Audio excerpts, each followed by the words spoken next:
எங்க பார்த்தாலும் அகரம் ஃபவுண்டேஷனுடைய வீடியோஸ். ஒரு சைலண்டா ஒரு சமூக புரட்சியை 20 வருஷமா பண்ணிட்டு வந்திருக்காங்க. யோசிச்சு பாருங்க. என்னை தாண்டியும் இந்த ஆர்கனைசேஷன் லைவா இருக்கணும். அணில் குஞ்சுகளுக்கு ஏன் கோபம் வருதுன்னு பாத்தீங்கன்னா, சமூகத்துக்கு நல்லது செய்யணும்னா அதுக்கு பதவியில வந்துதான் செய்யணும்ன்ற அர்த்தம் இல்ல. இன்னைக்கு இருக்கக்கூடிய தலைமுறைகள் சூர்யா போன்ற நபர்களை ஒரு பெரிய இன்ஸ்பிரேஷனா பார்க்கணும், ஒரு ரோல் மாடலா பார்க்கணும். நான் என்ன திரும்பி செய்ய முடியும் அப்படிங்கிற நன்றி உணர்வு தான். இதுதாங்க heroism.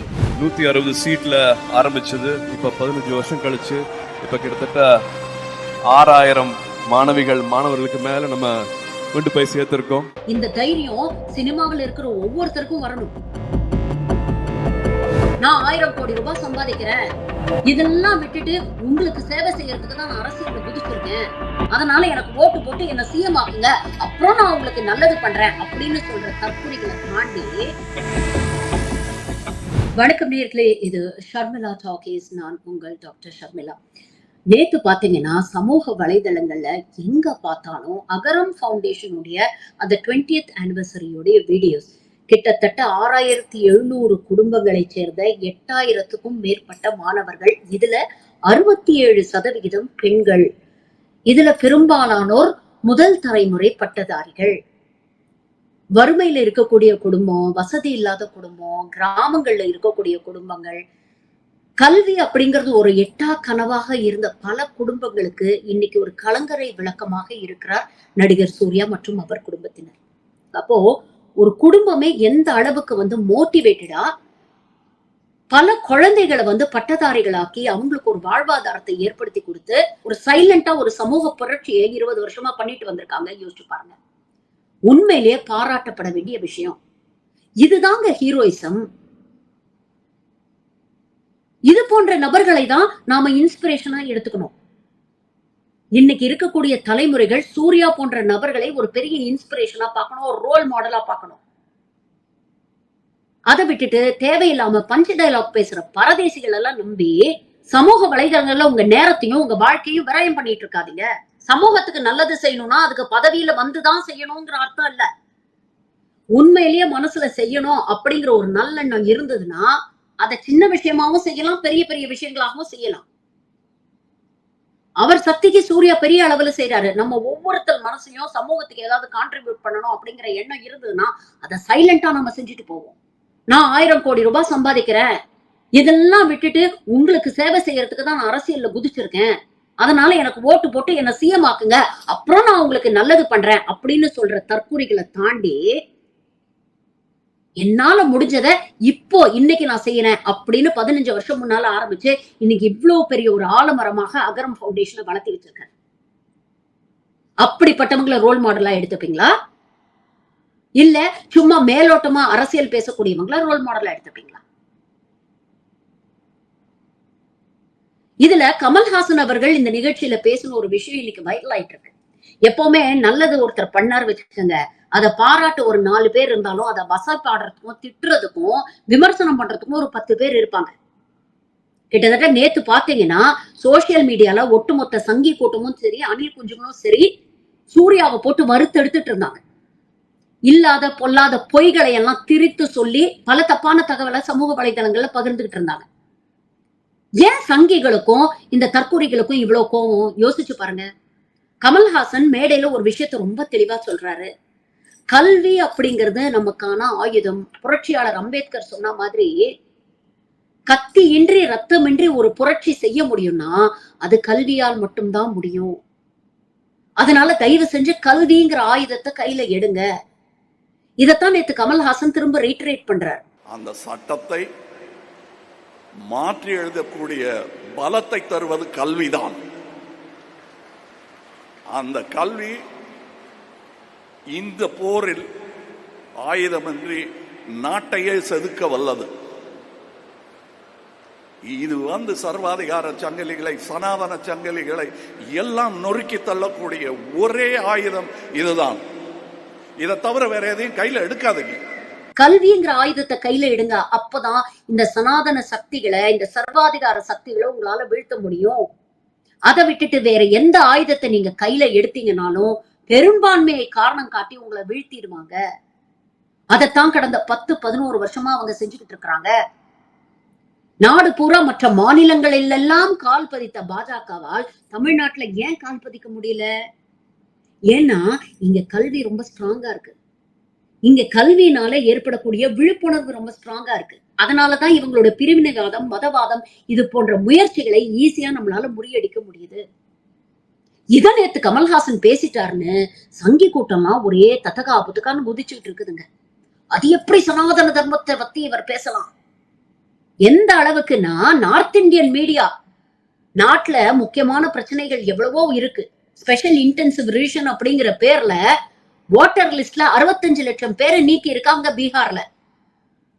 Election commission of India பாஜகவுடைய ஏவல் துறை மாதிரி ஒரு குண்டர்கள் மாதிரி ரவுடிங்க மாதிரி செயல்பட்டு இருக்காங்க. இப்படி எத்தனையோ முக்கியமான விஷயங்கள் பேசுறதுக்கு பதிலா வட இந்திய ஊடகங்கள் எதை தெரியுமா பேசுது? சனாதனத்தை ஒழிக்கணும்னு கமல்ஹாசன் பேசிட்டாரு. அததான் இன்னைக்கு பேசும் பொருளா வச்சு டிஸ்கஸ் பண்றாங்க. அப்போ சனாதனத்தை யாராவது ஒருத்தர் குறை சொன்னா இவங்களுக்கு ஏன் இவ்வளவு எரியுது? இவங்களுக்கு ஏன் இவ்வளவு பதட்டம் வருது? இவங்களுக்கு ஏன் இவ்வளவு கோபம் வருது? யோசிச்சு பாருங்க. ஏன்னா கல்வி அப்படிங்கிற ஆயுதத்தை கையில எடுக்க சொல்றோம். அதுதான் ஜனநாயக ரீதியில் ஒரு ஆரோக்கியமான ஒரு ஜனநாயக நாட்டை உருவாக்குவதற்கு அதிகாரத்தை இல்லாதவங்க கையில கொடுக்கறதுக்கான ஒரே ஆயுதம் அந்த கல்விதான். மக்களுக்குள்ள இருக்கக்கூடிய திறப்பினால் இருக்கக்கூடிய ஏற்றத்தாழ்வுகளை அகற்றக்கூடிய வல்லமை படைத்த ஒரே ஆயுதம் அந்த கல்விதான். அந்த கல்வியை கையில எடுங்கன்னு சொன்னதுதான் இந்த சங்கி கூட்டத்துக்கும் இந்த தற்கூரி அணில் கூட்டத்துக்கும் அவ்வளவு கோவம் வருது. அணில் குஞ்சுகளுக்கு ஏன் கோவம் வருதுன்னு பாத்தீங்கன்னா, சும்மா வருஷம் ஒரு விழாவை நடத்தி ஸ்கூல்ல ஃபர்ஸ்ட் மார்க் வாங்கினவங்களுக்கு ஏதோ ஒரு கிஃப்ட கொடுத்துட்டு கடந்து போகக்கூடிய இந்த காலகட்டத்துல 8000 பிள்ளைகளை படிக்க வச்சு அவங்களுக்கு ஒரு வேலையை உருவாக்கி கொடுத்து அவங்க வாழ்வாதாரத்தை மேம்படுத்தி சமூகத்துல அவங்களுக்கு ஒரு அங்கீகாரத்தையும் சுயமரியாதையும் அந்தஸ்தையும் வாங்கி கொடுத்த ஒரு நடிகரை பார்த்தா அவங்களுக்கு கோபம் வரத்தான் செய்யும். ஏன்னா இவங்க எந்த அளவுக்கு ஓட்டச்சட்டி அப்படிங்கிறது ரொம்ப ஈஸியா வெளிப்பட்டு போயிடுது இல்ல. சங்கிகளுக்கு ஏன் இதுல கோபம் வருது அப்படின்னு பாத்தீங்கன்னா, கல்விங்கிற ஆயுதத்தை தான் இன்னைக்கு சாஃப்ரனைஸ் பண்ணிட்டு இருக்காங்க.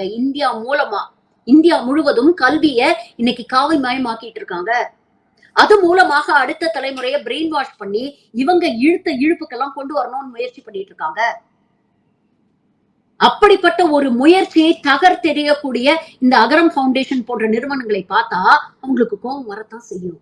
4 பேர் நல்லது சொன்னா 10 பேர் விமர்சனம் பண்ணுவாங்க. அதுவும் குறிப்பா இந்த சங்கி கூட்டம் விமர்சனம் பண்ணுதுன்னா சூர்யா உண்மையிலேயே ஒரு மிகப்பெரிய நல்லது செஞ்சுட்டு இருக்கிறாரு சமூகத்துக்கு அப்படின்னு தான் நாம எடுத்துக்கணும்.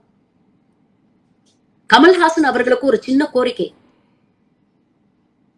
சூர்யா ஒரு பெரிய நடிகர்லாம் கிடையாது, சூப்பர் ஸ்டார்லாம் கிடையாது, 1000 கோடி எல்லாம் அவர் சம்பாதிக்கல. ஒரு நல்ல நடிகர், ஒரு நல்ல அங்கீகாரம் தமிழ் சினிமாவில் பெற்ற ஒரு நடிகர். அவருக்கு வரக்கூடிய வருமானத்தை ஒரு பெரும் பங்க இந்த சமூகத்துக்கு திருப்பி கொடுக்கணும்னு நினைக்கிறாரு. அந்த முயற்சியில அவர் இறங்கியிருக்காரு. இது போன்ற முயற்சிகளை பெரிய பெரிய ஹீரோஸ் எல்லாம் இது நாள் வரைக்கும் பண்ணதில்லை. அவரை விட பல கோடிகள் சம்பாதிச்ச சூப்பர் ஸ்டாரோ இல்ல உலகநாயகனோ கூட இவ்வளவு பெரிய ஒரு சேவையை பண்ணதான் நமக்கு தெரியல. நிறைய நீங்க பண்ணிருக்கீங்க சமூகத்துல. ரத்த தானம் கொடுத்திருக்கீங்க, கண்தானம், இது போன்ற நல்ல விஷயங்கள்லாம் நீங்க ப்ராபகேட் பண்ணிருக்கீங்க, இல்லைன்னு சொல்லல. ஆனா இந்த திராவிட மண்ணுடைய பாரம்பரியம் என்ன, இந்த திராவிட மண்ணுடைய சித்தாந்தம் என்ன அப்படிங்கறத உள்வாங்கிக்கிட்டு ஒரு கான்சென்ட்ரேட்டட் எஃபர்ட்டோட ஒரு சிஸ்டமேட்டிக்கா ஒரு அமைப்பை உருவாக்கி இன்னைக்கு இவ்வளோ குழந்தைங்களை முன்னேற்றணும் அப்படின்னு எந்த ஒரு நடிகருக்குமே தோணலையே. அந்த விதத்துல சூர்யா எக்ஸப்ஷனல் ரோல் மாடலா இருக்காருல்ல. இதே மக்கள் தான் கமல்ஹாசன் அவர்களை எம்பியா தேர்ந்தெடுத்து நாடாளுமன்றத்துக்கு அனுப்பியிருக்காங்க. இந்த மேடையில பேசுறதை தாண்டி இதே கருத்துக்களை பார்லிமெண்ட்ல ஆணித்தரமா மறுபடியும் நீங்க பேசணும். ஏன்னா நீங்க பேசுறீங்கன்னா அது இந்தியா பூரா எதிரொலிக்கும், இந்தியா பூரா ஒரு தாக்கத்தை ஏற்படுத்தும். அதுக்கான வல்லமை உங்ககிட்ட இருக்கு. Your words will echo throughout the nation. It will definitely create an impact. சமூகத்துல இருக்கக்கூடிய இந்த மாதிரி சோசியல் மீடியா இன்ஃப்ளூயன்சர்ஸ், நிறைய நடிகர்கள் முன் வந்து இது போன்ற கருத்துக்களை பேசணும் அப்படிங்கிறதுதான் நம்ம எல்லாருடைய விருப்பமாகவும் இருக்கு. நேத்து பாருங்க, நடிகை ஊர்வசி பேசியிருக்காங்க. அவங்களுக்கு நேஷனல் அவார்ட் கொடுத்திருக்காங்க. இந்த நேஷனல் அவார்டை பத்தி நீங்க என்ன நினைக்கிறீங்க அப்படின்னு கேட்டதுக்கு ரொம்ப தைரியமா அவங்களோட கருத்தை பதிவு பண்ணிருக்காங்க. எந்த அடிப்படையில இவங்க நேஷனல் அவார்ட்ஸை சூஸ் பண்ணாங்க அப்படிங்கறதுல எனக்கு விமர்சனங்கள் இருக்கு. பிருத்திவிராஜ் நடிச்ச ஆடு ஜீவிதம் அப்படிங்கிற மலையாள படம் அவ்வளவு அருமையான ஒரு படம். ஆனா அந்த படத்துக்கு எந்த அவார்டும் கொடுக்காம கேரளா ஸ்டோரி போன்ற பொய் சுருட்டுகளுக்கு நீங்க அவார்டு கொடுத்திருக்கீங்க. எந்த அடிப்படையில இந்த அவார்டு நீங்க கொடுத்தீங்க? என்புரான் சர்ச்சை காரணமாகத்தான் பிருத்திவிராஜ் நிராகரிக்கப்பட்டாரா? இந்த அவார்டை நான் போய் மேடையில வாங்கினானா அது அடுத்த தலைமுறைக்கு ஒரு தவறான முன்னுதாரணமாக இருக்காதா? இந்த அவார்டு அப்படிங்கிறது எங்க உழைப்புக்கான அங்கீகாரம். அதுல எதுக்கு உங்க அரசியலையும் மதத்தையும் கலக்குறீங்க அப்படின்னு நடிகை ஊர்வசி கேட்டிருக்காங்க. இந்த தைரியம் சினிமாவில் இருக்கிற ஒவ்வொருத்தருக்கும் வரணும். நடிகர் சூர்யா அவர்கள் பண்ண இந்த சாதனைய இந்தியா பூரா வேற எந்த நடிகரும் பண்ணதா எனக்கு தெரியல. வட மாநிலங்கள் இருக்கிற எத்தனையோ நடிகர்கள் அவரோட பல மடங்கு சம்பாதிச்சிட்டு இருக்காங்க. ஆனா அவங்க யாருக்குமே இதை செய்யணும்னு தோணலையே. கல்விய கையில எடுக்கணும் அப்படின்றது தோணலையே.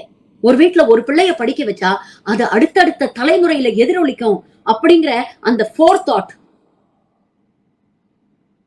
அடுத்தடுத்த தலைமுறைகளுக்காக சிந்திக்கக்கூடிய அந்த அந்த உன்னதமான சிந்தனை இருக்குல்ல, நீங்க தான் sir real life hero. Hats off to you Suriya sir.